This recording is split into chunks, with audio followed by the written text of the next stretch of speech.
I just heard one of my baby chickens screaming. A hawk had it. I'm trying to see if it's okay. I'm trying to walk up a little bit slow so I don't scare her. Oh no. She's still breathing. Okay. Okay. Oh my God, you scared the shit out of me. Oh my God, are you okay? Lord have mercy. Thought you were dead. You scared me. Oh my gosh, come on. All right, Michael was just blocking the door. He's a good boy. Look in here. Look in here. All the girls in the coop. What a good rooster. I gotta shut the auto door so they stay in the run until this hawk moves on. Good thing about a rooster is that he'll protect all the ones he can. The baby had snuck like out under the fence and he couldn't get to her, but he protected everybody else. So you're a good boy, buddy. We're gonna get you checked over, okay? She was like barely breathing and she stood up. She's got a little blood on her. Oh, honey, it's all right. Seeing her feathers right there. Oh my God, I know, I gotta go take her in. It was a small hawk too. But how do you see your mother? I love this brooder for my baby chicks, but I also love it for situations like this because I can set it up with one hand and I can fold it down flat when I'm not using it. This one's from Rent-A-Coop.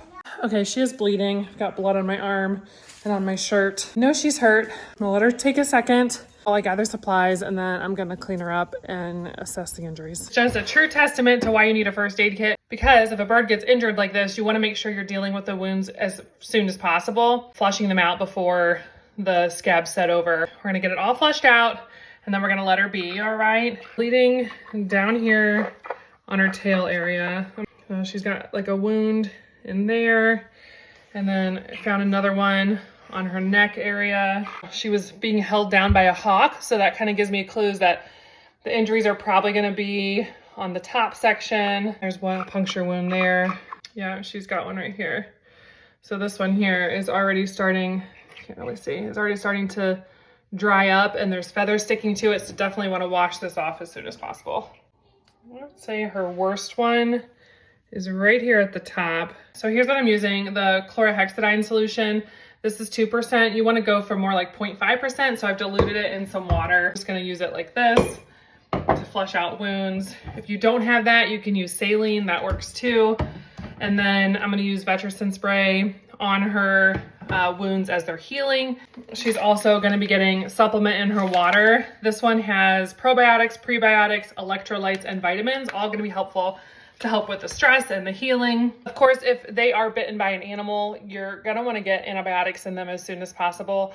Our vets are closed, it's a weekend, and I don't have any antibiotics at home, and they stopped selling them in the US. So I'm gonna be using oregano oil, and I'm just gonna put this in her food twice a day. I'm gonna give her 1 drop in some wet food twice a day, and that's gonna help. It's got antibacterial, antibiotic properties to it, so it's gonna be very helpful for her healing and making sure she doesn't get infected. And then to keep her calm, I have a towel. I'm gonna keep her kind of wrapped in it so it just keeps her from squiggling around and making it hard for me to clean out wounds. Right now I'm just gonna wash them off, get any germs I can out of it, and then flush it out with the chlorhexidine solution. I'm seeing here that her tail wound, I don't see any skin punctured. These just look like broken tail feathers. So with the tail feathers broken like that, I wanna make sure, number 1, that it's cleaned, and number 2, that the bleeding stops. And if the bleeding doesn't stop, then I'm gonna have to use some sort of clotting powder to get it to stop. And if I still can't get it to stop, then I need to pull them, but they don't look too bad. I was wrong. With a little bit more investigation, I see that she does have a pretty deep puncture wound on her little rump here. So we're gonna treat that just like we are the other puncture wounds. All right, that one looks pretty clean. And then I'm just gonna spray this on it a few times a day. Chickens heal surprisingly well with skin injuries like this, and you would think, like, looking at the injury, that it like looks so horrible. Another thing to have on hand is a little pair of scissors, because if the feathers are interfering with the wound and they look like they're going to be going into the wound, you want to clean them up as much as possible around it. Be careful not to trim any of the feathers too far close to the skin because then they will bleed. So just cleaning off the fuzzy areas around this wound. If you do have feathers that are in a deep wound that you really need to get rid of, you're gonna have to pull them and it's not fun. I'm just gonna look over one more time, just make sure she doesn't have any other wounds I missed, and then I'm gonna put her back into the infirmary.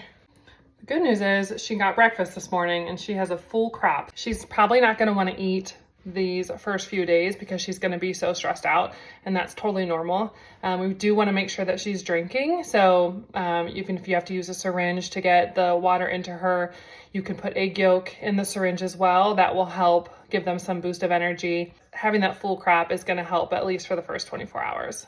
Putting her back in now, and I'm going to keep her in my garage. It's warmer in here, so that'll be good for her. And then also there's no animals that can get to her like my dog or my cat. Here I've got her water with a supplement set up and her food, which she may or may not eat right away. And she's just sitting in here quietly, so we'll see.